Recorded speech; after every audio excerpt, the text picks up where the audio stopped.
요한복음 10장 1절부터 10절까지 말씀을 우리 같이 읽고, 내가 진실로 진실로 너에게 이르노니 문을 통하여 양의 우리에 들어가지 아니하고 다른 데로 넘어가는 자는 절도며 강도요 문으로 들어가는 이는 양의 목자라. 문지기는 그를 위하여 문을 열고 양은 그의 음성을 듣나니 그가 자기 양의 이름을 각각 불러 인도하여 내느니라. 자기 양을 다 내놓은 후에 앞서가면 양들이 그의 음성을 아는 고로 따라오되 타인의 음성은 알지 못하는 고로 타인을 따르지 아니하고 도리어 도망하느니라. 예수께서 이 비유로 그들에게 말씀하셨으나 그들은 그가 하신 말씀이 무엇인지 알지 못하니라. 그러므로 예수께서 다시 이르시되 내가 진실로 진실로 너희에게 말하노니 나는 양의 문이라. 나보다 먼저 온 자는 다 절도요 강도니 양들이 듣지 아니하였느니라. 내가 문이니 누구든지 나로 말미암아 들어가면 구원을 받고 또는 들어가며 나오며 꼴을 얻으리라. 도둑이 오는 것은 도둑질하고 죽이고 멸망시키려는 것뿐이요 내가 온 것은 양으로 생명을 얻게 하고 더 풍성히 얻게 하려는 것이라. 아멘. 예수님께서는 우리에게 양의 목자가 되십니다. 양의 목자가 되셔요. 이게 우리 주님께서 양의 목자가 되신다라고 했으니까 너무나 감사한 거죠. 목자가 되시니까. 양이 할 일이 있습니까? 목자가 하라는 대로만 하면 되는 거예요. 그렇죠? 그러니까 양은 어떻게 보면 쉽죠. 생활하기가 참 쉽습니다. 양은 목자 음성만 들으면 되는 거예요. 근데 대신 이제 문제는 어떤 게 진짜 목자냐, 진짜 내 목자의 음성이 뭐냐라고 그것만 분명하게 구분하면 되는 거죠. 근데 잘못 들으면 도둑놈이 온다는 거예요. 다른 목자가 온다는 거예요. 그러면 그를 따라가면 다 죽는 거죠. 그러니까 진짜 목자, 자기 그것만 분별하면, 진짜 목자 음성만 들으면 그게 예수님 입장에서는 자기 양이라는 거예요. 자기 음성을 들을 줄 알면 자기 양이라는 거죠. 저나 여러분이나 똑같이 주님 안에서는 양이에요. 그러니까 우리는 주님의 음성을 들으셔야 돼. 그래서 구분해보고 정확하게 이게 진짜 주님의 음성 같다. 그러면은 나를 살리려고 하는 그런 주님의 음성 같다. 거짓말하는 사람들은 다 이게 다른 목자예요. 거짓말하는 사람들은 다 나쁜 목자예요. 세상적으로 살으라고 하는 그런 목자들도 다 나쁜 목자예요. 진짜 예수님을 잘 발견하고 예수님의 음성을 잘 따라서 가라고 하는 사람이 그게 진짜 목자예요. 그러니까 예수님이 진짜 우리의 목자가 되시니까. 그래서 양의 목자, 양은 그렇게 된다는 거예요. 양은 그 양의 목자의 음성을 듣게 돼 있다는 거예요. 우리가 염소가 아닌 이상 양은 목자의 음성을 듣게 돼 있다. 이제 이런 이야기입니다. 우리 이제 요한복음 10장에 보니까 선한 목자 예수님이라고 했어요. 선한 목자. 그러니까 예수님은 반드시 어떤 목자라는 거예요? 선한 목자니까 선하시다는 거죠.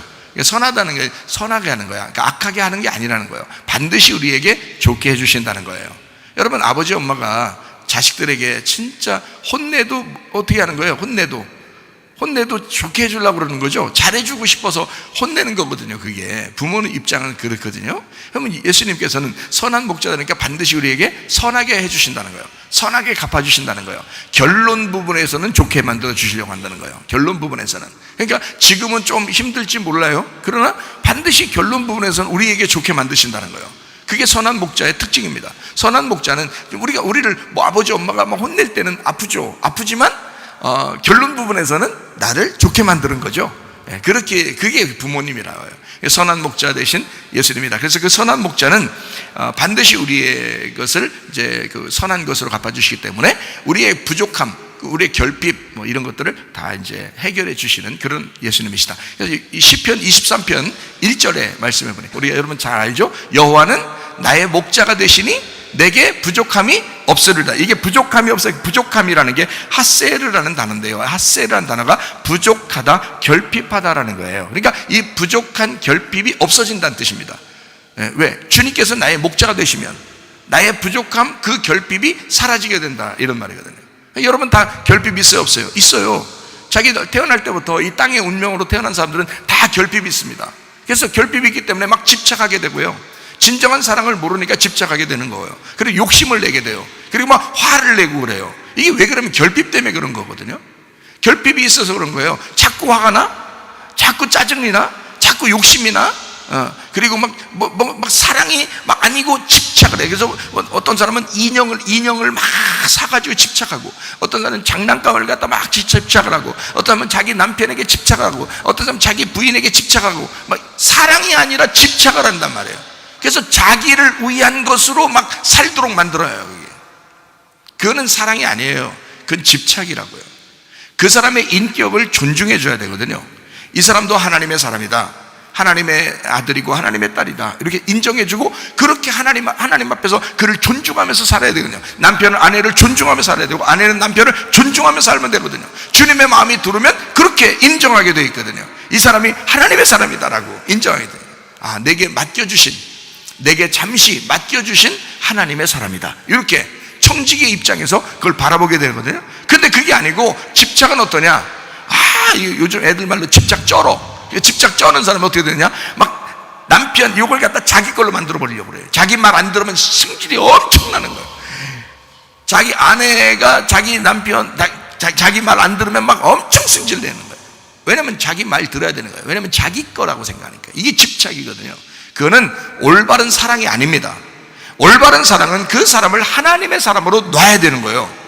그런 사랑을 못하고서 지금도 결혼생활을 하고 있는 사람이나 지금까지 결혼생활을 해왔던 사람들은 손해난 것이니까 앞으로 지금부터 살 날을 생각하고 여러분 집착하지 말고 진정한 사랑하시기를 바랍니다. 이게 결핍이 사라진 사람이 진정한 사랑을 할 수 있는 거예요. 결핍이 사라진 사람이. 그럼 어떻게 하면 결핍이 사라진다는 거예요? 여호와가 나의 목자가 되시면, 주 예수가 나의 목자가 되시면, 내가 그분의 양이 되면 그러면 결핍이 사라진다는 거예요. 근데 이 결핍이 왜 안 사라지느냐? 목자가 예수가 아닌 거예요. 이 세상이 자기의 목자인 거예요. 자기의 지식이 자기의 목자인 거예요. 자기가 알고 있는 자기 욕심이 자기의 목자인 거예요. 자기의 결핍이 자기의 목자가 되는 거예요. 그러니까 예수가 목자가 안 되니까 자기가 결핍이 아직도 살아있는 거예요. 그런 사람은 옆에 사람을 불편하게 만듭니다. 힘들게 만들어요. 은혜 받으면 이게 사라지는 거예요. 은혜 받으면 옆에 사람을 힘들게 하는 게 아니라 옆에 사람을 행복하게 만들죠. 옆에 사람을 기쁘게 만들죠. 이게 은혜 받은 사람들의 특징입니다. 은혜 받은 사람은 옆에 사람이 누가 됐든 행복하게 만들고 기쁘게 만들고 그 사람 마음을 이해하고 그 사람 마음을 이해하려고 노력하고 함께 공감하고 그런 마음들이 생기는 거예요. 예수님이 얼마나 우리 마음을 공감했으면 하늘에서 이 땅까지 내려왔겠어요. 우리 마음을 얼마나 이해하려고 했으면 하늘나라에서 이 땅까지 내려왔겠어요. 여러분, 그게 공감 능력이라는 거거든요. 근데 공감 능력이 없고 그냥 자기만 생각하는 사람, 그리고 집착하고 그냥 다른 사람은 나를 위해서 희생해야 돼 하면서 막 괴롭히고 이런 사람은요, 그건 집착이지 사랑이 아닙니다. 그건 아직도 결핍이 해결되지 않은 거예요. 예수가 당신의 목자가 되지 않은 거예요. 그렇기 때문에 자기가 왕이고 자기가 주인이기 때문에 아직도 그 결핍이 사라지지 않은 거예요. 그런 사람이 무슨 결혼 생활을 하겠어요? 그런 사람이 무슨 자녀를 키우겠어요? 그러니까 늘 부족한 거지. 그러니까 늘 결핍이 있는 상태에서 뭔가 이상한 상태로 결혼 생활, 가정 생활을 하게 되는 거예요. 교회 생활도 마찬가지고요. 그러나 예수 그리스도가 나의 목자가 되십니다. 다른 건 일단 다 내려놓고 예수 그리스도를 먼저 목자로 삼아서 예수 그리스도를 진짜 내가 믿는가 이걸 확인하고, 그렇게 예수 그리스도의 관계가 먼저 확실해지면 가정생활도 교회생활도 아름다워집니다. 행복해집니다. 기뻐집니다. 그게 결핍이 사라진 사람들, 예수가 우리의 목자가 되신 상태의 사람들이에요. 그래서 목자는 요한복음 10장에 보니까 어떤 목자라고 그래요? 우리한테 선한 목자라 그래요. 반드시 좋은 것으로 갚아주신다. 여러분의 결핍을 그대로 두면 그게 좋은 목자입니까? 아니죠. 여러분의 결핍은 두드러 부셔버려야 된다.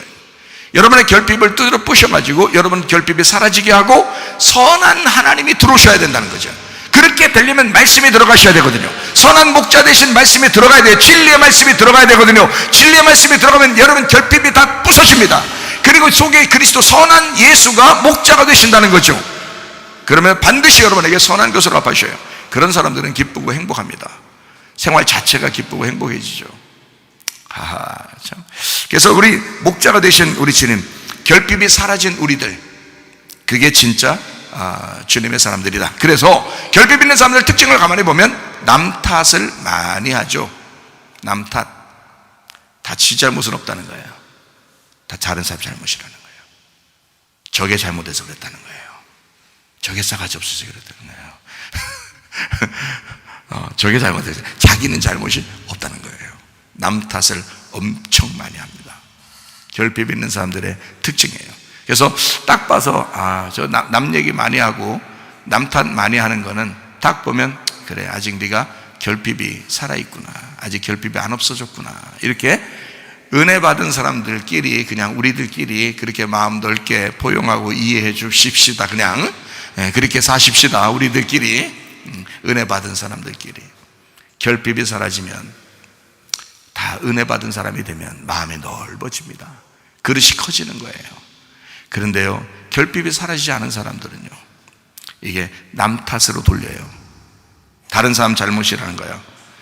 그래서 결핍이 사라지게 되면, 그리스도가 나의 목자가 되시면 결핍이 사라질 뿐만 아니라 자기를 돌아보게 됩니다. 다른 사람 잘못을 돌아보는 게 아니라 자기를 돌아봐요. 그래서 네 탓이오가 아니라 내 탓이오, 이렇게 된다고요. 네 탓이오가 아니라 내 탓이오. 남 탓하지 않고 내 탓입니다. 내가 잘못해서 그런가 봐요. 내가 좀 문제가 있는가 봐요. 그러면 옆에 사람이, 그래, 네가 문제가 있어, 너 인생 똑바로 살아, 자꾸 그렇게 얘기 안 합니다. 내가 잘못했는가 봐요. 그러면 그래, 너도 그럴 수 있었지 뭐, 다 이해해줘. 또 그렇게 하죠. 그렇게 보통 그렇게 해야지. 또 거기서 자꾸 욕하, 그래, 너 그렇게 이래 안 된단 말이에요. 그죠? 그러니까 네 탓이 아니라 내 탓이고, 남 잘못이 아니라 내 잘못이다, 이렇게 자꾸 자신을 돌아보게 돼요. 하나님 말씀은요, 성경은 가만히 보니까 알면 알수록 자기를 돌아보게 하는 책이더라. 이 성경책은 남을 돌아보게 하는 책이 아니라, 이 성경이 거울이에요. 거울 들고 다니. 여러분, 거울 왜 들고 다녀요? 여자분들 거울 왜 들고 다녀요? 예? 거울 다른 사람 보여주려고 들고 다녀요? 거울 들고 다니면서 다른 사람 만나면, 야, 거울 좀 봐, 이렇게 하고 돌아다녀요? 여러분, 거울 들고 다니는 게 아니에요. 어떤 남자를 보니까 걔는 그 뒷주머니에다가 거울 이만한 걸 들고 다니더라고요. 이렇게 꽂고 다니더라고요. 가방에다가 이만한 거울 들고 다니고. 어떤 남자 보니까 제가 속으로는 네가 여잔가? 이렇게 생각했는데요, 그렇게 거울을 걔 왜 들고 다니나 봤더니, 걔가요, 그냥 저랑 한번 같이 저희 집에서 잔 적이 있는데, 뭘 가방에서 꺼내요. 그래서 중요한 물건을 꺼내는 줄 알았더니 거울을 이만한 걸 꺼내는. 그래서 얼굴을 보면서 막 이렇게 하더라고요. 근데 깨달았죠. 거울은 자기를 보는 거구나. 어쨌든 그 거울을 꺼내더니 날 쳐다보게 하지 않더라고요. 자기를 보더라, 이 말이에요. 네? 자, 이 말씀이 뭐예요? 말씀이 뭐예요? 거울입니다. 이 말씀은 거울이에요. 거울은 누구 보라고 하는 거예요? 자기 보라고 하는 거예요. 다른 사람 보여주려고 하는 게 아니라고요. 자기 보려고 그러는 거라고요. 그래서 이 거울을 많이 알수록, 그러니까 거울이 깨끗하면 깨끗할수록, 이 말씀을 많이 알면 알수록 자기를 돌아보게 된다는 거죠. 다른 사람에게 남 탓하지 않고 자신을 돌아보게 된다. 이게 선한 목자 만난 사람이에요. 선한 목자 만난 사람은 결핍이 사라지고, 목자가 우리 예수님이 되시니까 부족함이 없어진다는 거예요. 그러다 보니까 자기를 돌아보게 된다는 거예요. 다 내 탓이요 라고 말하게 된다는 거죠. 그리고 십자가 지신 예수님을 깊이 생각하게 됩니다. 그래서 주님이 나를 위해서 어떻게 하셨지 라고 자주 생각을 해요. 자주. 주님이 십자가를 지셨지, 나 같은 걸 위해서 십자가를 지셨지. 이게 잊어버리는 사람이 있어요. 그럼 이 선한 목자를 자꾸 잊어버리게 사는, 자기 혼자 제 갓길로 간다, 양이 제 길로 갔거늘, 이러잖아요. 목자의 음성을 듣고 자꾸 따라오는 목자의 음성 듣는 이 양은요, 십자가 지신 주님을 생각해요. 나를 위해 목숨 버리신 그 목자를 따라오는 거예요. 그분을 따라가니까 자꾸 십자가 지신 예수님을 생각하게 된다는 거죠. 그게 선한 목자 만난 사람들입니다. 그 양들이에요.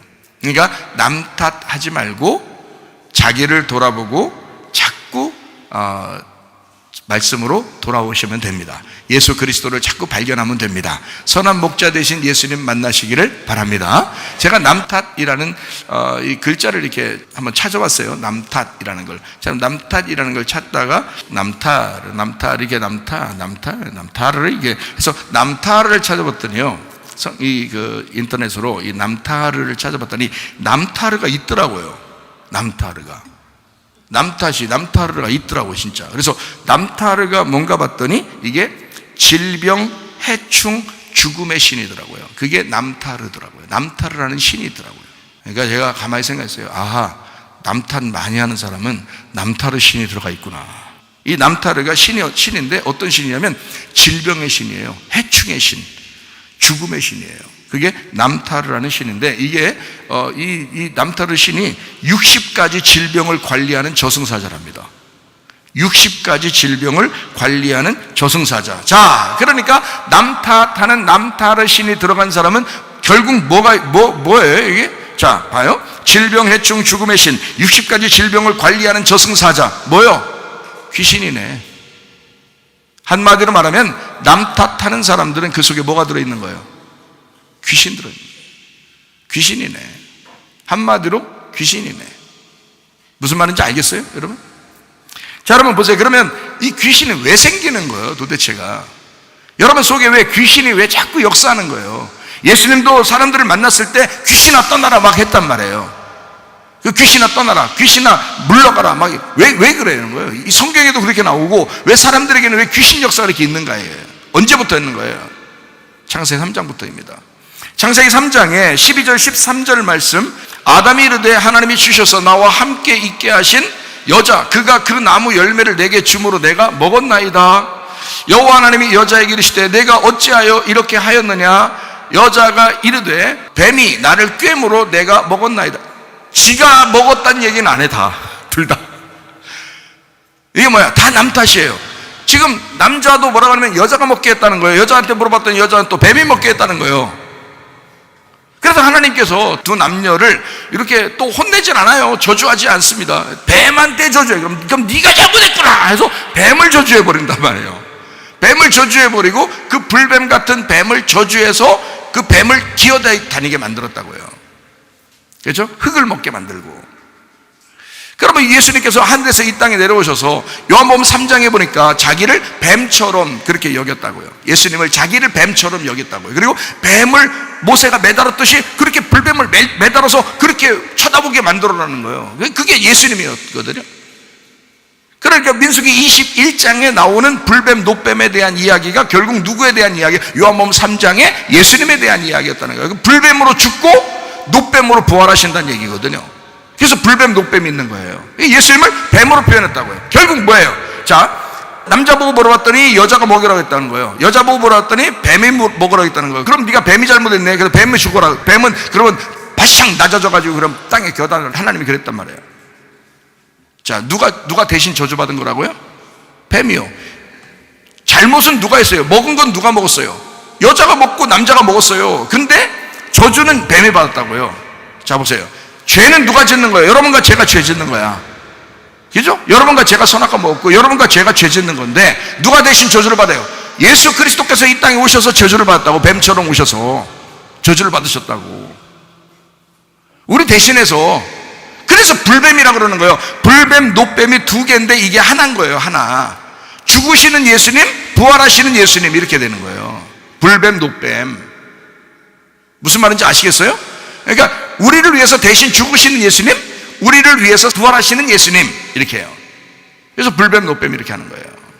뱀 이야기하니까 좀 기분 나쁘지만, 좀 뱀이, 그러니까 우리는 나라 사람들은 뱀이 하면 너무 기분 나쁘지만 성경에 예수님이 그렇게 말씀해요. 요한복음 3장을 여러분 다시 한번 자세히 읽어보셔요. 거기에 뱀을 모세가 든 것처럼 나도, 인자도 그렇게 들려야 된다, 이렇게 이야기를 했단 말이에요.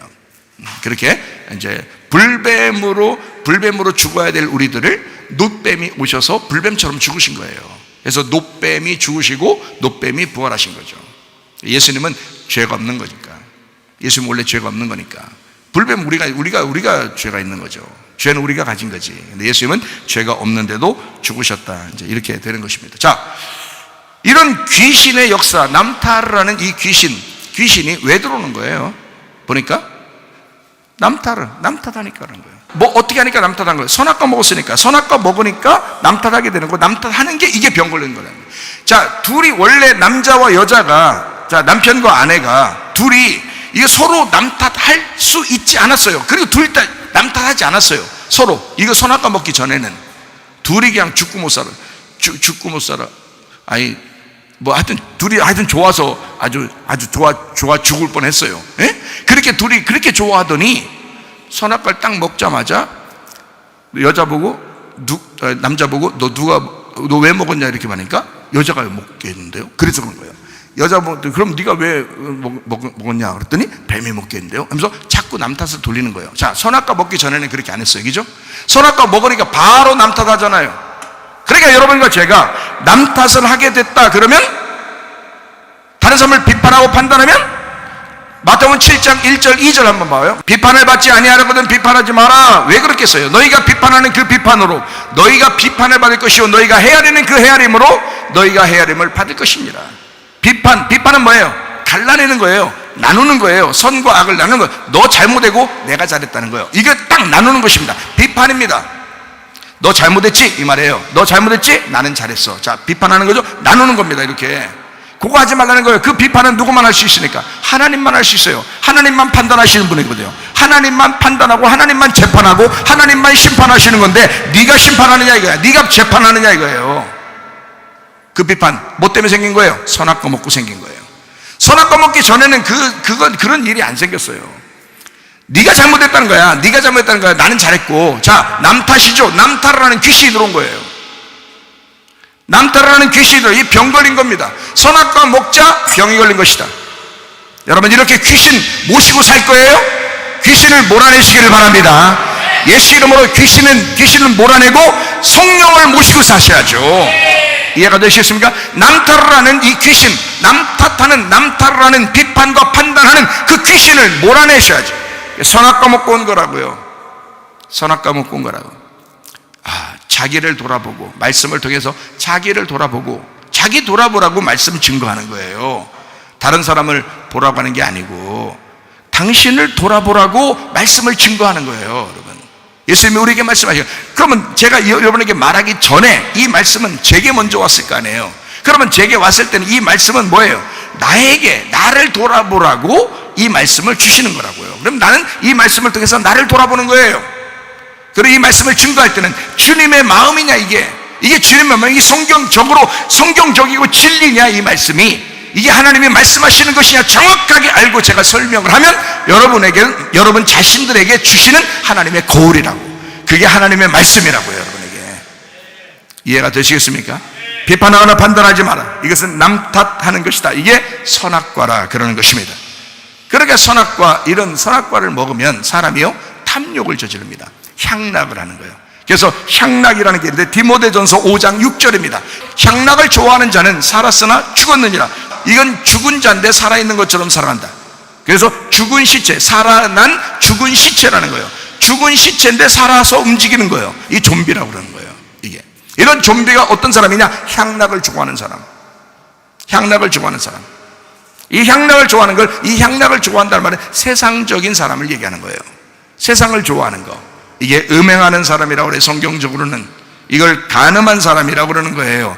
그래서 고린도전서 6장 12절부터 20절까지의 말씀에 보면 뭐라고 하면, 음란한 것이 창녀와 합하는 것이다. 그게 한 육체가 되는 것이다. 이게 다 뭘 얘기하는 거겠어요? 그게요, 세상과 너희가 하나 된다. 세상과 짝된 것이다. 이렇게 말하는 거죠. 야고보서 4장 4절의 말씀을 보면 간음한 여자들에 대한 이야기가 나와요. 간음한 여자들아, 세상과 벗된 것이 하나님과 원수됨을 알지 못하느냐. 그런즉 누구든지 세상과 벗이 되고자 하는 자는 스스로 하나님과 원수되는 것이니라. 세상과 너희가 친구가 되면 하나님과 원수되는 것이다. 하나님과 사탄 되는 것이다. 네가.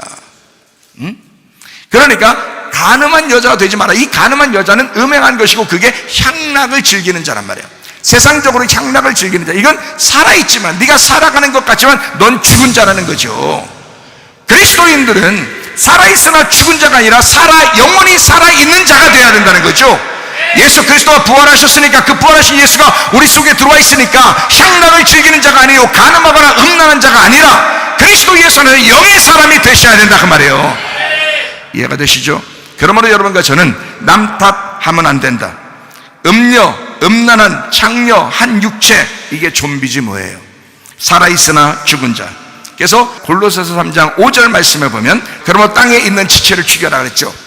땅에 있는 지체를 죽여라. 곧 뭐라? 음란과 부정과 사욕과 악한 정욕과 탐심이니, 탐심은 우상숭배니라. 그게 선악과예요. 그게 선악과. 그 탐심이 우상숭배요. 우상숭배 자체가 선악과라고요.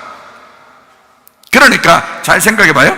베드로전서 5장 5절에는 젊은 자들아 이와 같이 장로들에게 순종하고 다 서로 겸손으로 허리를 동이라. 하나님은 교만한 자를 대적하시되 겸손한 자에게 은혜를 주시느니라. 자, 대적하신다는 말은 하나님과 원수됐다는 말이에요. 하나님을 대적하니까 사탄이라는 말입니다. 자, 어떤 사람이 사탄이라는 거예요? 교만한 사람이 사탄 됐다는 거예요. 그러면 그 사람이 어떤 사람이야? 하나님과 원수잖아. 하나님과 원수는 뭐야? 가늠한 여자잖아요. 가늠한 자가 세상과 친구된 사람이 교만한 사람이라는 거죠. 세상과 친구된 사람이 가늠한 거고, 가늠한 사람이 음란이고, 음란은 좀비 같은 사람인데 살아있지만 죽은 자, 그게 교만한 사람. 교만한 사람은 하나님과 원수다. 하나님과 대적하는 것이다. 그러니까 여러분과 저는 이제 분명해졌죠. 자, 어떻게 하면 이게 살아날 수 있어요? 겸손하면 됩니다. 겸손한 게 뭐냐? 세상과 친구하지 않고 하나님과 친구하려고 해야 됩니다. 하나님과 친구하려고 하고 겸손한 사람, 이게 겸손한, 하나님과 친구 되는 거예요. 그게 겸손한 길이란 말이에요. 교만한 사람은 하나님과 원수돼. 하나님과 대적하는 거야. 그게 향락을 즐기는 자고, 그게 사탄이야. 세상을 좋아하는 자. 여러분, 사람들이 주사위에 맞아요, 다. 예? 세상에서 살아보려고 그러는 거야. 못 살게 한다고 그러니까. 여러분, 우리는 세상적으로 너희들 살게 해주니까 살아. 못 살게 하면 우리네 못 살아야 돼. 그렇게 되는 게 아니에요. 살아계신 하나님께서 우리를 살게 하시니까, 그러니까 사는 것이라 그 말입니다. 우리는 하나님을 믿는 사람들이요, 그래서 하나님께서 하라면 해야 되는 거예요. 하나님께서 하라고 하는 게 아닌데 사람이 구하지도 않고 찾지도 않고 두드리지도 않고 자기가 알아보려고 하지도 않고 그냥 무조건 세상에 하라는 대로 그냥 무조건 하는 거예요. 저게 거짓말인지 진짜인지도 모르고 그냥 막 따라가는 거예요. 그러면 안 된다. 적어도 우리 교회 다니는 분들은 그렇게 무식한 그런 행동들을 하면 안 된다. 여러분 정확하게 아셔야 된다. 하나님과 대적하는 게 사탄이잖아요. 역시 귀신이네. 그렇죠? 역시 귀신이네. 자, 귀신이 여러분 속에 들어오면 사람을 그렇게 만들어버려요. 그러니까 여러분 교만해지는 거야. 다른 사람을 다 인정하지 않는 거야. 남 탓만 하는 거야. 자기를 돌아보지 않는 거야. 그러니까 그걸 귀신이라 그러네. 하나님과 원수가 되는 거네. 세상적인 사람이 되네. 다른 사람을 생각하지 않네. 자기만 생각하네. 무슨 말인지 알겠어요? 네? 어떻게든지 세상에서 자기가 살아보려고 하는, 아니죠. 우리는 이 세상에서 살아보려고 하는 사람이에요. 이 세상에서 죽으려고 하는 사람이에요. 하늘나라에 가려고 하는 사람들이에요. 하나님의 뜻이 무엇인지를 발견하려고 하는 사람들이에요. 우리의 인생 가운데 여러분과 제가 그리스도 예수 안에서 하나님의 성전이 여러분 속에 건축되기를 바랍니다. 하나님의 성전이 여러분 속에 새 성전이 건축돼야 돼요. 새로운 사람이 되셔야 돼요. 이 세상의 사람이 되면 안 되는 거예요. 우리는 하나님의 사람들이 되셔야 합니다. 자, 구약에 목동 있습니다. 구약의 목동. 이 목동이라는 말은, 구약의 목동 다윗이죠. 목동이라는 말은 변동, 도마동, 목동 이런 얘기가 아니에요. 예, 구약에 목동이 있습니다. 누구예요? 다윗입니다. 다윗이라는 사람이 있어요. 이 다윗은 인생에 가만히 보니까 다윗의 인생을 보면 참 구구절절합니다. 구구절절하게 인생을 살았어요. 그리고 나중에 이제 왕도 되죠. 왕이 되는데 또 힘든 일이 또 생겨가지고 또 이제 그거로 인생을 또 마치게 돼요. 그래서 또 아들이 이제 나오죠. 그래서 제가 다윗의 인생을 가만히 쭉 이제 구약의 목동 다윗을 가만히 쭉 이렇게 보니까요, 애굽의 종 같아요. 애굽의 종 같아요. 집안에서 종처럼 들판에 양을 치는 목동으로 살아갑니다. 밭으로 보면 길가밭 같은 거예요. 길가밭 같은 거예요. 무슨 말 얘기하는 게 아시겠죠? 이제 이 과정이 이제 길가밭, 돌짝밭, 가시밭, 이렇게 이제 좋은 밭 이렇게 나누어진다는 거죠. 이 인생 가만히 보니까 여러분의 인생도 마찬가지예요. 여러분의 인생도 처음에 태어날 때부터 애굽에 이제 이 세상에 태어나잖아요. 그죠? 길가밭, 돌짝밭, 가시밭, 좋은 밭 이렇게 이제 진행해 가는 거예요. 우리의 과정이. 그래서 다윗도 그렇더라고요. 다윗도 마치 집안에서 하나도 인정받지 못하는 사람으로 막내라 인정받지 못하는 게 아닌가 되다 보니까 막내면 더 귀엽죠. 그래서 집에 있어야 되는데 오히려 막내면 집에 있어야 되는데 이상하게 다윗은 나가서 혼자 들판에서 네가 죽든지 살든지 양들이나 돌보라고 그렇게 보내잖아요. 그래서 마치 그 집안에 무슨 참 천덕꾸러기 같이 이렇게 나가서 죽든지 살든지 양을 돌보라고 이렇게 하는 것처럼 그렇게 보여요. 자, 애굽의 종처럼, 집안에서 종처럼 돼서 들판에 양을 치는 목동 다윗입니다. 길가밭 같은 거죠. 그가 조금 이제 지나서 언제부터 이제 뭔가 이렇게 좀 두각을 나타내냐면 골리앗과의 전쟁에서부터 두각을 나타냅니다. 그 골리앗과의 전쟁에서 원래 이제 목동으로 있었는데 거기서 갑자기 전쟁이 일어났다 해서 도시락 갖다 주라고, 형들 도시락 갖다 주니까 도시락 갖다 주는 사람이 높은 거예요. 도시락 갖다 주면 그거 갖다 먹는 사람이 높은 거예요. 그 도시락 갖다 주면 그거 먹는 사람이 더 높은 거예요. 그러니까 형들한테 도시락 배달하려고 배달의 민족으로 간 거예요. 다윗도 그러니까 한마디로 한국 사람 같은 거예요. 한국 사람, 배달의 민족이에요. 그래서 배달의 민족으로 이게 딱 도시락 들고서 이제 택배를 딱 갔거든요. 갔는데 거기서 이제 골리앗과의 싸움을 딱 목격을 하게 됩니다. 다른 사람 다 벌벌 떨고 있죠. 마치 그 들판에서 광야와 같은 그 연단, 골리앗과의 전쟁, 거기서 골리앗과 싸우면서 진짜 영적 무장을 하게 됩니다. 영적 무장을 거기서요. 그러니까 우리를 인생을 광야로 이렇게 모은 것은, 광야의 인생을 살게 하는 것은, 여러분이 난 요즘 광야의 인생 같아, 그건 하나님께서 여러분을 돌짝밭에 집어넣고 여러분을 연단하시는 겁니다. 여러분을 훈련하시는 거예요. 다윗도 그런 훈련을 다 거쳤어요. 다윗도요. 골리앗을 만나서 영적 무장을 하게 돼요. 진짜 영적 전쟁을 합니다. 그죠? 그리고 거기서 이제 승리하게 되죠. 마치 예수님이 광야에서 금식기도 하고 광야에서 마귀한테 시험을 받고 거기서 승리한 것처럼 골리앗과의 전쟁에서 승리하게 되잖아요. 그죠? 그러고 난 다음에 이제 이제 하나님께서 이제 다윗을 선택하셔서 왕이 되잖아요. 그죠? 근데 세상에 누가 나타나요? 예? 누가 나타나? 왕이 딱 됐는데 누가 나타나면 밧세바가 딱 나타나는 거예요. 눈에 아른아른거리는 거예요. 갑자기 어떤 여자가 갑자기 아른아른거리는 거예요. 이 팔등신이 갑자기 아른아른 딱 거리니까 이 다윗이 거기서 팍 넘어진 거예요. 그러니까 그렇게 광야까지 다 인생을 그렇게 험난하게, 사울한테 쫓길 때도 광야에서 얼마나 도망다녔어요. 그렇게 훈련받은 사람이요, 나중에 여자 하나 탁 놓고 그냥 이 팔등신한테 탁 당했어요. 그래서 탁 넘어졌거든요. 마치 인생을 보니까 이런 것 같아요. 가시밭길 같아요. 유혹에 넘어진 거예요. 그죠? 유혹에 넘어진 거예요. 그래서 가시밭길 같은 이 유혹에, 다시 말하면 이제 애굽에서 광야에서 여리고성을 무너뜨려야 되는데 여리고성이 무너지질 않은 거예요. 그래 여리고성이 무너져야 돼. 그 여리고성 같은 그 초롱석 같은 이 세상의 그 유혹에 넘어진 거죠. 다윗도. 예수님 잘 믿는 사람들도 가끔 보면 넘어집니다. 예수님 잘 믿는 사람 같은데 그 사람이 가끔 보면 유혹에 넘어질 수 있죠. 그게 바로 가시밭길이에요.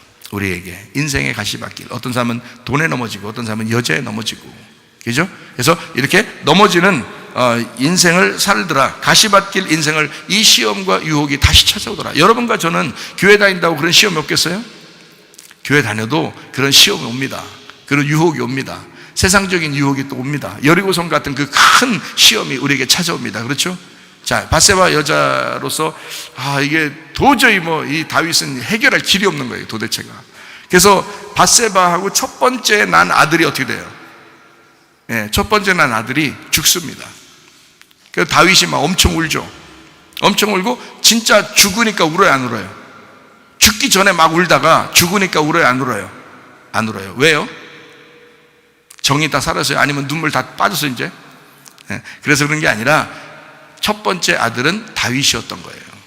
첫 번째 아들은 다윗. 그래서 그 다윗이 죽었다, 십자가를 졌다, 이 말이야. 이미 그 아들이, 그 다윗과 밧세바의 관계에서 첫 번째 아들이 먼저 죽음으로써 다윗을 살리는 거예요. 그 아기는 어디로 갔을까요? 천국같이. 그 아기 때 죽었으니까 지옥 갔다 누가 그러면 큰일 나는 거예요. 그게 하나님이 죽이신 거예요. 하나님이 죽이시고 하나님이 데려가신 거예요. 그래서 다윗을 살게 하는 거죠. 왜냐하면 성경을 이루는 건데, 이게 왜 그러냐면 아들은 2명이 나타나야 되거든요. 성경에 아들은 2명이 나타나야 돼. 첫째 아들, 둘째 아들. 그러면 어디서 그 아들에서 완성이 되냐면 두 번째 아들에서 완성이 돼야 되거든요. 그래서 첫 번째 아들 밧세바를 통해서 첫 번째 난 아들이 죽은 거고요, 두 번째 난 아들이 솔로몬이 되는 거예요. 그 두 번째 아들이. 그 솔로몬은 누구예요? 그러니까 다윗하고 틀려요? 네, 부활하신 예수님이라고요. 그러니까 첫 번째 아들은 십자가 지시는 예수님, 그래서 죽어야 되는 거예요. 다윗의 죄를 짊어지고 죽는 거예요. 그 아기가 대신. 이해가 되겠어요? 그게 다윗이라고. 두 번째 아들이 누구예요? 솔로몬이라고. 솔로몬은 다윗이라고요. 부활한 예수님이라고요. 그래서 솔로몬이 나타나면 다윗은 사라져야 되는 거야. 솔로몬이 나타나면 다윗은 이제 없어지는 거죠. 그래서 솔로몬 세워놓고 자기는 가는 거예요. 그래서 밧세바의 이야기 이후에는 솔로몬의 이야기가 나오는 거예요. 그리고 다윗을 사라지게 만드는 거예요. 그러니까 하나님의 놀라운 역사죠. 그죠? 그래서 다윗이 처음에 애굽 같은 인생을 살다가 광야 길로 갔다가 그다음에 그 여리고성 같은 인생을 살다가 거기서 넘어졌는데 하나님은 그 문제를 하나님이 해결하시고 여리고성을 여러분 여호수아나 그 군인들이 자기들 이스라엘 백성들이 그걸 여리고성을 무너뜨렸어요. 하나님이 무너뜨리셨어요. 하나님이 무너뜨리셨다고요. 다윗의 죄를 해결을 누가 해줘야 되는 거예요? 하나님이 해주셔야 된다고. 다윗은 해결을 못해요.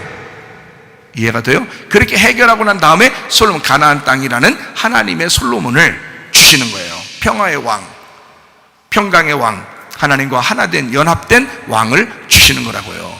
무슨 말 알겠어요? 다윗의 인생이 우리 인생과 똑같죠. 성경의 인생과 똑같죠. 그래서 다윗은 처음에 길가밭 같고, 그 다음에 두 번째 돌짝밭 같고, 세 번째 가시밭 같은 인생을 살고 나중에 좋은 밭 돼서 이제 열매를 맺는데 그게 열매가 솔로몬이었던 거예요.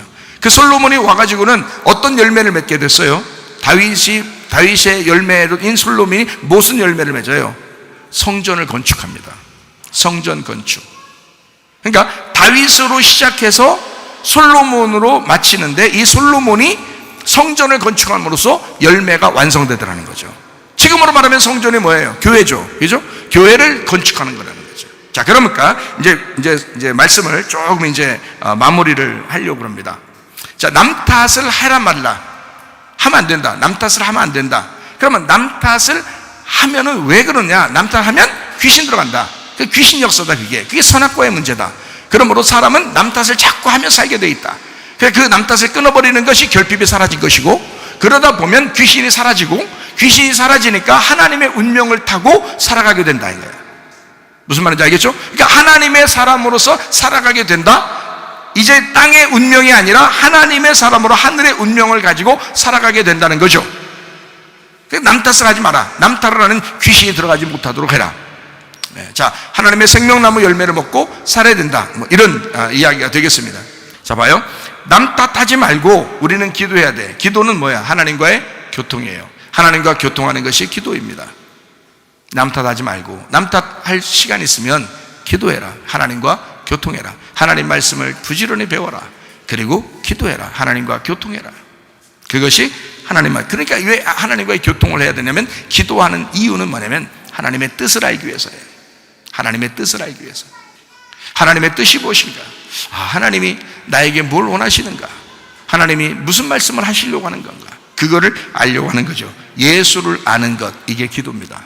예수를 진정으로 아는 것, 이게 기도. 그러니까 무조건 하나님 하면서 막 기도한다고, 그게 기도가 아니라 예수를 아는 것, 이게 기도예요. 저는요, 은혜 받고 난 다음에 지금까지 예수님을 알려고 굉장합니다. 저는 예수님을 알려고 굉장히 합니다. 그러니까 어떻게든지 이 시대를 봐도 뭘 해도 항상 예수님을 알려고 한단 말이죠. 예수님을 알려고. 그러니까 그게 기도란 말이에요. 예수님을 알려고 하는 것이 기도다 이거야. 그 주님과 동행한다고 하는 거고요. 그 기도라 그래요. 그걸 남 탓할 시간 있나요? 자기가 자기를 돌아봐, 성경 말씀으로 자기를 돌아봐야 되니까. 그러니까 이 말씀이 거울이 되는 거죠. 창세기 45장 보겠습니다. 창세기 45장 4절 5절. 요셉이 형들에게 이르되 내게로 가까이 오소서. 그들이 가까이 가니 이르되 나는 당신들의 아우 요셉이니 당신들이 애굽의 판자라. 당신들이 나를 이곳에 팔았다고 해서 근심하지 마소서. 한탄하지 마소서. 하나님이 생명을 구원하시려고 나를 당신들보다 먼저 보내셨나이다. 자, 요셉이라는 사람은 그 형들에 의해서 애굽으로 팔렸다고요. 정말 여러분 같으면 이를 드득드득 갈면서 살아가야 될 그런 인생인데 요셉은 그러지 않았어요. 보통 사람 같으면 이를 드득드득 갈아야 될 터인데 요셉은 그러지 않았어요. 애굽에 갔을 때도 거기에서 자기가 보디발의 집안에서 충성스러운 청직이었어요. 그리고 그 아내가 유혹할 때도 그걸 뿌리치고 정확하게 하나님 앞에 막 인생 나 뭐냐 하면서 아무렇게나 살 수 있었는데 그렇지 않았어요. 정확하게 자기의 거룩을 지키고 진리를 지켰어요. 그러다가 또 감옥까지 갔어요. 감옥에 갔는데 거기서 또 충실하게 합니다. 원망하거나 짜증내거나 다른 걸 그렇게 살지 않았어요. 남 탓하지 않았어요. 하나님의 계획이 무엇인가를 깨달았어요. 그래서 하나님의 계획이 무엇인지를 자꾸 발견하게 됐어요. 그래서 거기 감옥에 있다가 여차여차해서 꿈을 잘 해석을 해가지고 이 바로 왕에게 등극이 됐어요. 그래서 거기서 국무총리가 딱 된 거예요. 하나님의 놀라운 역사를 그가 이제 딱 경험하고 딱 거기 와 보니까 이제 형들이 이제 쌀 얻으러 이제 왔단 말이에요. 양식을 얻으러 왔다고요. 그때 자기가 그 형들을 보게 된 거죠. 근데 이 형들이 이제 알게 됐어요. 동생을, 자기가 팔은 동생이 요셉인데 그 요셉이 여기 지금 국무총리로 돼 있는 거예요. 자기들 큰일 났다. 어떡하지 이거? 어떡하지? 근데 이걸 원망을 한 번도 안 해본 이 요셉이 이렇게 얘기하는 겁니다. 형들에게 걱정하고 근심하지 마세요. 하나님께서 미리 나를 하나님의 뜻대로 이곳에 먼저 보내셨고 당신들의 생명을 살리려고 했던 것입니다. 자, 요셉은 뭘 발견했던 거예요? 하나님의 뜻을 발견했던 거예요.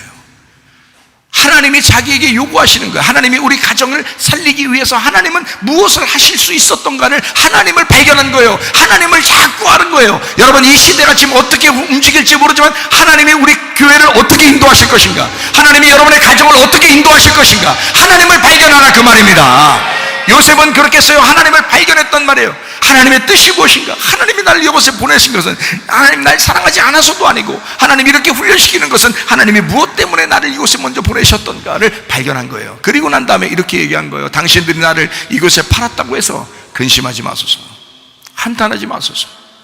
하나님이 생명을 구원하시려고 나를 당신들보다 먼저 보내셨나이다. 하나님의 뜻을 발견했다. 남 탓하고 싶어요? 여러분, 남 탓하고 싶냐고? 예수 그리스도는 우리의 목자가 되십니다. 성경을 우리가 가만히 제가 보면서 이제 마무리를 할 텐데요. 예수님이 태어날 때 아버지가 직업이 뭐였어요? 목수였어요. 그거 정도는 알고 계셔야 돼요. 마가복음 6장 3절입니다. 하나님께서 자기 아들을 세상에 이 땅에 보내는데 말이에요. 직업 하나도 변변치 못하게 직업도 안 가르쳐주고 보낼 리가 있겠어요? 이스라엘은 아버지 직업이 아들의 직업이거든요. 그게 그냥 내려오는 겁니다. 그게요. 그래서 뭐 3대, 4대, 뭐 8대 막 계속 그냥 직업 똑같아요. 그래서 전문가예요, 전문가. 우리 여기 대전에도 타일 전문가가 있는데 3대째 타일 전문가들 손자 가고 있어요. 엄청 잘 붙여요, 타일을. 전문가라 그래요. 3대째 전문가래요. 타일 전문가. 그러니까 그것처럼 이 직업이, 전문가는요 몇 대에 걸쳐서 계속 나가면 그게 전문가거든요. 자, 하나님 아버지가 자기 아들을 이 땅에 보내면서 직업을 하나 선정을 해서 보냈는데 어떤 직업이요? 이 사람이 마리아의 아들 목수가 아니냐. 그러니까 예수님이 뭐였던 거예요? 목수였던 거예요. 30살 될 때까지 목수 일을 하셨던 거예요. 목수 일을. 그때 나무를 이제 깎고 나무로 뭘 만들고 뭐 이렇게 했겠죠, 그죠? 이 사람이 마리아의 아들 목수가 아니냐, 야고보와 요셉과 유다와 시몬의 형제가 아니냐, 그 누이들이 우리와 함께 여기 있지 아니하냐 하고 예수를 배척한지라. 자, 목수로 오신 예수님을 배척한지라 그랬어요. 그죠? 목수로 오신 예수님을 배척한지라. 목수는 누구의 아들이에요? 요셉의 아들입니다. 그러면 요셉은 누구예요? 요셉이? 금방 했잖아요. 요셉의 아들이 예수님이라고. 그러니까 요셉은 누구냐고. 반대로 예수님의 아버지지. 예수님의 아버지. 그럼 예수님의 아버지인데 진짜 아버지예요? 가짜 땅의 아버지예요? 땅의 아버지잖아요. 땅의 아버지. 땅의 아버지의 직업을 목수로 만들어서 보냈다고요. 그렇죠? 분명하죠, 성경의 얘기죠? 그러니까 예수님은 목수로 오신 거예요. 그러면 예수님이 이 땅에 오신 것은 사람의 아들로, 그러니까 요셉의 아들로 오게 된 거고, 그 직업이 목수였던 거예요. 이유가 있겠죠, 그죠? 다른 직업들도 많을 텐데, 근데 하필이면 목수를 하는 아버지의 아들로 오게 만들었어요. 이유가 있겠죠, 그죠? 그러니까 그 이유가 뭐냐면 이거예요. 하나님은 자기의 집을 이 땅에 건축하고 싶었던 거야. 하나님은 자기의 집을 이 땅에다 건축하고 싶었던 거예요. 그래서 목수라는 직업으로 예수님이 자라나도록 하신 거예요, 이 땅에. 자, 다시 한번 얘기해요. 인자로 이 땅에 오신 것은 하나님과 어린 양의 이름을 가진 예수님이 이 땅으로 오셨어요. 다시 말하면 성전 건축의 아들로 오신 거죠. 그러면 이 성전 건축은 뭘 통해서 이루어지게 돼요? 뭘 통해서? 건축은 예수님의 죽음을 통해서만 이루어져요. 그래서 성전은 반드시 나무를 가지고 산에 올라가서 짓게 돼 있다. 이게 학개서 1장 8절이에요. 너희는 산에 올라가 나무를 가져다가 성전을 건축하라. 그리하면 내가 그것으로 말미암아 기뻐하고 또 영광을 얻으리라 여호와가 말하였느니라. 예수 그리스도의 십자가를 통해서 성전이 건축된다는 이야기입니다. 이게 정확하게요. 무슨 말인지 알겠죠? 예수님은 나무를 지셨으니까, 십자가를 지었으니까.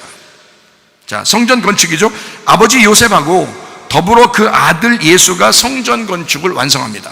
성전을 건축해야 되니까. 그래서 이 땅의 아버지와 하늘에서 오신 아들이 이 땅의 성전을 건축하는 거예요. 완성하는 거죠. 예수님이 죽으셔야 완성되니까. 다시 말하면 다윗 혼자 성전을 못 건축합니다. 솔로몬이 나타나야 성전이 건축되는 거예요. 그래서 다윗과 솔로몬이 성전을 완성하는 거예요. 함께 성전을 건축하는 거예요. 자, 성전은 하나님의 집이죠. 하나님의 집이 이 땅에 건축되려면 예수가 오셔서 죽으셔야 되는 거예요. 그래서 다윗과 솔로몬이 요셉 아버지와 아들 예수가 함께 건축함으로 성전이 건축되는 것이다, 이 말이에요. 자, 그러면 누가복음 2장 8절을 한번 봐요. 그 지역의 목자들이 밤에 밖에서 자기 양떼를 지키더니. 자, 누가복음 2장은 무슨 얘기예요? 예수님 태어나실 때 누가 왔어요? 목자들이 왔어요. 자, 여러 직업이 있다 그랬죠. 목수들도 있고 목동들도 있고 또 다른 것도 있고 그러죠, 그죠? 직업이 여러 개인데 하나님이 내 아들 예수가 이 땅에 태어났는데 니네들이 좀 가봐야 되겠다 해서 딱 선택을 했는데 누가 선택됐어요? 목동들이 선택을 됐어요. 그래서 목자들이 선택돼서 니네들이 내 아들 이 땅에 보냈는데 니네들이 가서 축하 좀 해줘라. 첫 번째로 니네가 가서, 다른 직업이 아니라 목동들이 꼭 갔으면 좋겠다. 다른 직업들도 있거든요. 뭐 구두 닦기도 있을 것이고, 그죠? 가방 만드는 사람들도 있을 것이고, 그 당시에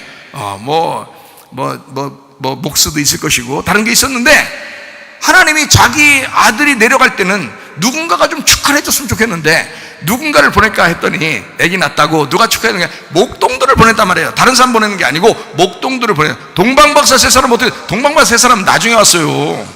나중에 별 보고 찾아왔어요. 그 사람들은 그게 한 1, 2년 지났을 때예요. 그거는 1, 2년 지났을 때 한참 별 보고 찾아와서 그래서 그때는 벌써 애기가 이제 뭐 걸어다니고 이런 때예요. 그때 목동들은 애기가 태어났을 때 간 거고요. 베들레헴의 목동들은 애기가 태어나는 날 간 거예요. 그날 하나님이 자기 아들이 태어났다고 너무 좋아서 아들을 갖다가 딴 직업을 가진 사람을 보낸 게 아니라 목동들을 보냈다고요. 이유가 있겠죠. 목동들을 보낸 이유가 있겠죠. 자, 예수님을 목수인 아버지의 직업을 가진 요셉에게 태어나게 하는 것도 이유가 있을 것이고, 그죠? 뭐 때문에요? 아버지와 아들이 성전 건축을 해야 되니까 그러는 거고요. 자, 목동들이 가서 자기 아들을 축하해 줬으면 좋겠다라고 하나님이 직접 불러서 보낸 사람들인데 목자들입니다. 뭔가 이유가 있겠죠? 자, 이 목자들은 뭘 하는 사람들이에요? 요한복음 10장에도 보니까 예수님께서 자기를 어떤 목자라 그래요? 선한 목자라 그렇게 말을 해요. 예수님을 선한 목자라. 그러면 잘 봐요. 선한 목자는 뭐 하는 사람인 거예요? 선한 목자는 뭐 하는 사람이에요? 양들을 선하게 푸른 초장으로 맑은 시냇물가로 인도하는 걸 선한 목자라 그럽니다. 그럼 잘 봐요. 여러분은 뭐예요? 양들이에요. 조금 엉덩이에 뿔난 양도 있고 이마에 뿔난 양도 있고, 그렇지만 그래도 양들이에요. 이 양들은 하나님께서 책임지고 싶어 하겠죠. 그러니까 그냥 두지 않고 책임지고 이끌 목자가 필요한 거예요. 주님께서. 그죠? 그러니까 봐요, 태어날 때 이 땅에서는 네가 성전 건축을 위해서 죽어야 돼, 십자가를 져야 돼 해서 목수의 아들로 태어나게 만듭니다. 그리고는 성전 건축이 다 완성이 되면 십자가를 지셔서 성전 건축이 완성돼 주님의 교회가 만들어지면 그 다음부터는 어떻게 돼야 돼요? 부활하신 예수님께서 우리를 목자로서 인도해 나가셔야 된단 말이에요. 그래서 목자가 또 필요한 거예요. 그러니까 주님은 목수의 아들로 태어났지만 목자가 와서 축하해 주도록 만들어주는 거지.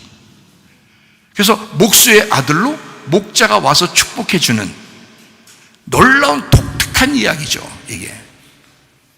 다시 말하면 예수 그리스도께서 십자가를 지시면서 성전을 건축하고 그 건축된 성전 안에는 주님의 양들이 있을 것이다. 그 양들은 주님께서 인도하실 것이다. 그게 선한 목자 되신 예수님이십니다. 여호와는 나의 목자시니 내게 부족함이 없으리로다. 결핍이 사라진 우리들에게는 남 탓하지 아니하고 자기를 돌아보면서 주님을 바라보고 나아가는 사람들입니다. 주님의 진정한 아들로서 살다가 주님 만나시기를 바랍니다. 세상을 살아가는 동안에 나의 힘을 의지할 수 없으니 기도하고 낙심하지 말 것은 주께서 참 소망이 되심이라. 주의 길을 걸어가는 동안에 세상의 것 의지할 수 없으니 감사하고 낙심하지 말 것은 주께서 참 기쁨이 되심이라. 하나님의 금이 나의 비전이 되고 예수님의 성품이 나의 인격이 되고 성령님의 권능이 나의 능력이 되기 원하고 바라고 기도합니다. 하나님의 꿈이 나의 비전이 되고 예수님의 성품이 나의 인격이 되고 성령님의 권능이 나의 능력이 되기 원하고 바라고 기도합니다. 우리 한번 기도하겠습니다. 우리 하나님 앞에 기도합니다. 마지막 때를 살아가는 우리들에게 하나님 주의 성품이 있기를 원합니다. 하나님의 뜻을 깨닫기를 원합니다. 주여 남 탓하지 아니하고 나를 돌아보며 하나님 말씀을 깨닫고 주의 뜻대로 살다가 주님 만나게 하옵소서. 기도합니다. 우리 하나님 아버지의 사랑과 은혜에 감사를 드립니다.